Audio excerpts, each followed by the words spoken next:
thinking about what inspires me to paint. I suppose it's my interest in other human beings, well, in myself and other human beings, how we interact with one another, how we think, how we behave, how we deal with the world around us.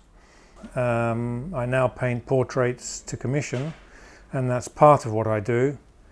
I recently completed quite a large painting which I called Here We All Are, with hundreds of figures in it, and that's the direction I'd like my work to take. Yeah, I think I find the world a pretty complex and rather confusing place, and painting and drawing helps me kind of get a grip on it a little bit.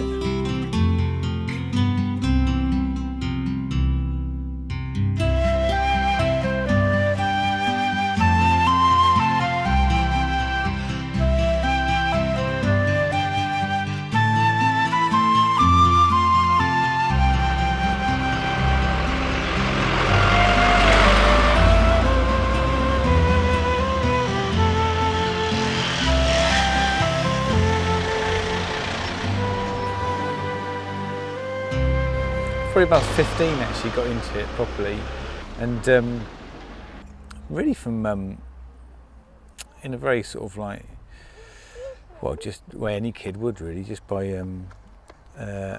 sort of copying pictures really from a book, and then sort of like went on from there really, and I just got more interested and took it more serious at A level, and then foundation course. Did a foundation course here in Bath, and then off to Manchester, and actually coming back, must have been nearly 10 years later. It got me drawing again, because I hadn't drawn or painted in a year or two really, and then I got drawing and painting Bath again, streets really, and I don't really mind. I mean,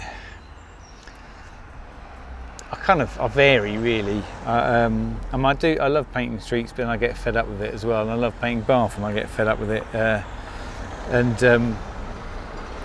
so I mix it really. You know, I kind of, in the morning I get up and drive up to the motorway, I get to junction 18, I can either go left down to Devon, or you know, on up to London sort of thing, and that's kind of the way I approach it really. I never really know, and it's all weather dependent, particularly where I'm going to be in it, you know, from day to day.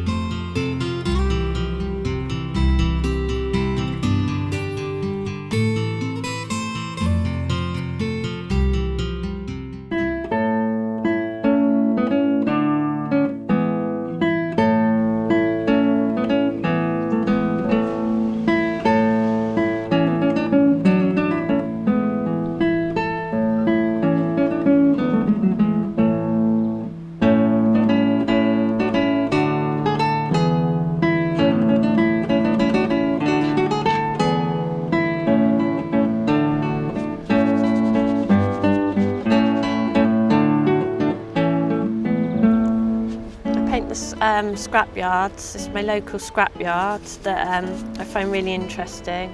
All the shapes and the decay of the unwanted vehicles that are now, I feel quite sad that some of them are quite interesting, and they're all just being lost, and part of the sort of beauty and the shapes of designs of cars are now gone, and I like seeing the rust and deterioration in a lot of the old vehicles.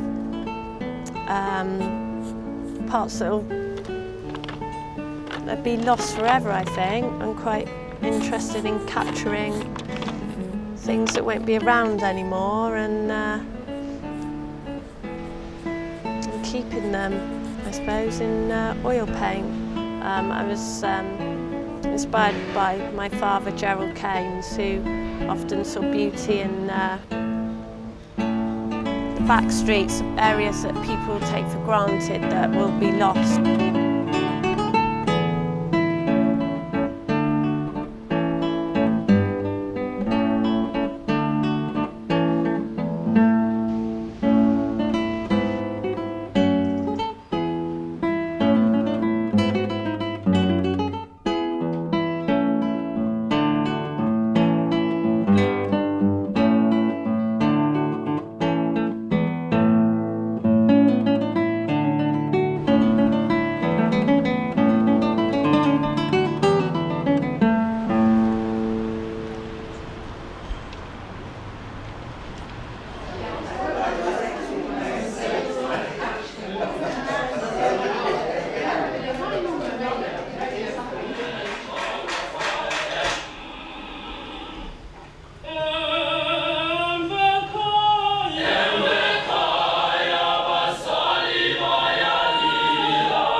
I'd been thinking about doing the William Blake, but I hadn't quite worked out how to do it. And then on Christmas morning, watched I unwrap a tiger skull.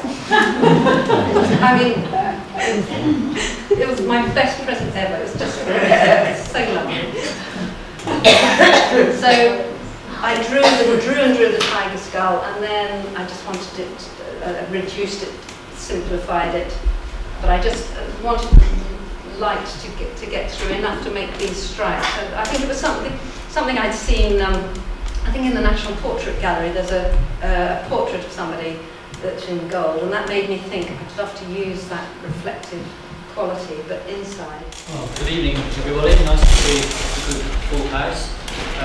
This evening we've got an artist coming to speak to us who is something of a legend when I first started teaching in a South London comprehensive school in the mid-70s. The toughest kid.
Very proud of our long-standing association going back over 100 years with the Bath Society.